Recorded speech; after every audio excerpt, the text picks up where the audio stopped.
The concrete jungle of Toronto had finally gotten to me. It was time for a change. My husband and I yearned for open skies, for a place where our kids could grow up with fresh air and room to breathe. Manitoba, with its rolling prairies and my family's deep roots there, beckoned like a siren song. So I packed up my law practice and we headed west, hearts full of hope and a pioneer spirit. We bought a charming old farmhouse just outside Winnipeg, the city a comforting presence on the horizon. My husband found work quickly and I poured my energy into setting up my new practice. The website was my first priority, a virtual shingle hanging outside my door announcing my arrival to the world. I was eager to start this new chapter, to build something meaningful in this welcoming land. Little did I know that my innocent website would become my undoing, a trapdoor leading to a legal nightmare I never could have imagined. I was naive, blinded by my enthusiasm and the seemingly straightforward process of transferring my license. I had assumed wrongly that the Interprovincial Mobility Agreement covered me, a mistake that would come back to haunt me with a vengeance. My website was up and running, a proud testament to my skills and experience. I had listed my qualifications, my areas of expertise, and a Manitoba phone number, eager to connect with potential clients. It all seemed so simple, so above board. I was, after all, a licensed lawyer in good standing. What could possibly go wrong? The answer, as I would soon discover, was everything. I received a call one afternoon, a man's voice, clipped and professional, identifying himself as an investigator with the Law Society of Manitoba. He asked me about my website, my qualifications, my understanding of Manitoba law. My stomach churned with a vague unease. Something wasn't right. The investigator's questions became increasingly pointed, focusing on my registration status with the Manitoba Law Society. I explained that I was in the process of transferring my license, confident that the interprovincial agreement would smooth the way. He was silent for a moment, then said, "We have reason to believe you may have misrepresented yourself as a licensed lawyer in Manitoba." My heart skipped a beat. Misrepresented? I had simply made a mistake, a harmless oversight. Or so I thought. That phone call was the beginning of my descent into a Kafkaesque nightmare. What started as a seemingly straightforward inquiry quickly escalated into a full-blown investigation. I was accused of falsely presenting myself as a Manitoba licensed lawyer, a serious offence with potentially career-ending consequences. The Law Society of Manitoba, it seemed, was not known for its leniency. I spent countless hours gathering documents, writing statements and responding to their endless requests for information. My initial confidence morphed into a gnawing anxiety that permeated every aspect of my life. My once thriving practice, the reason for our move, dwindled to a trickle as the investigation cast a long shadow over my reputation. The emotional toll was immense. Sleep became elusive, replaced by a constant replay of the investigator's questions, each one a tiny hammer blow chipping away at my sanity. The stress manifested physically, tension, headaches, stomach cramps, a constant knot of dread in my chest. I was living a lawyer's worst nightmare, accused by the very body that was supposed to protect us. The accusations against me seemed to shift with the wind, each new allegation more baffling than the last. One day it was about the wording on my website. The next it was about a client referral I had received from an old colleague in Toronto. The investigator, a man whose name I can no longer recall but whose face haunts my dreams, seemed to delight in catching me off guard, in twisting my words and actions to fit his narrative. He accused me of falsely declaring myself a Manitoba licensed lawyer to the Manitoba Provincial Nominee Program, PNP. This was news to me. I had never even heard of the PNP, let alone interacted with them. When I pointed this out, he chuckled dryly and said, "We have our ways of finding out the truth." His words hung in the air, heavy with unspoken threats. I felt like I was caught in a web of lies and half-truths, my every attempt to clear my name met with suspicion and disbelief. The Law Society, it seemed, had already made up their mind. I was guilty until proven innocent, a concept that flew in the face of everything I had learned in law school. Section 5. Drowning in paperwork. The investigation dragged on for what felt like an eternity.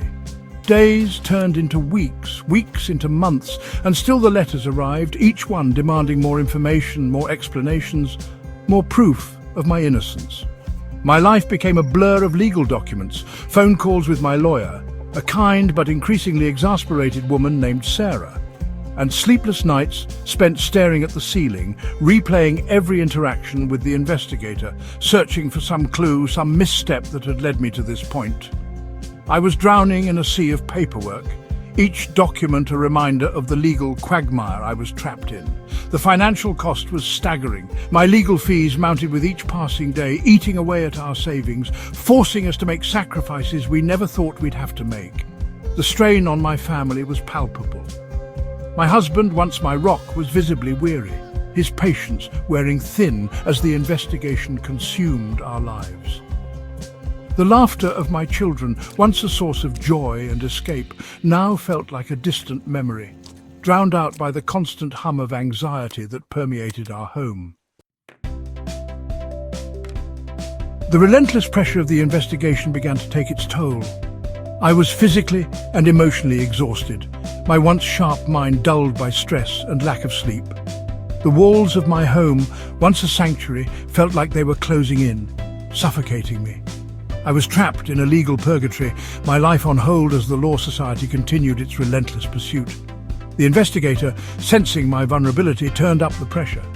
He began calling me at all hours, his tone increasingly accusatory, his questions designed to trip me up, to elicit a confession for a crime I didn't commit.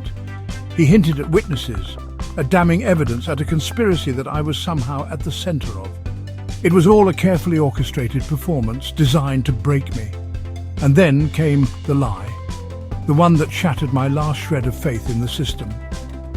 The investigator informed me that the PNP director had confirmed my alleged misrepresentation, that they had never received any communication from me, let alone believe me to be a Manitoba lawyer. I knew it was a lie. It was a cruel fabrication, designed to force my hand, to make me crack under the weight of their manufactured evidence.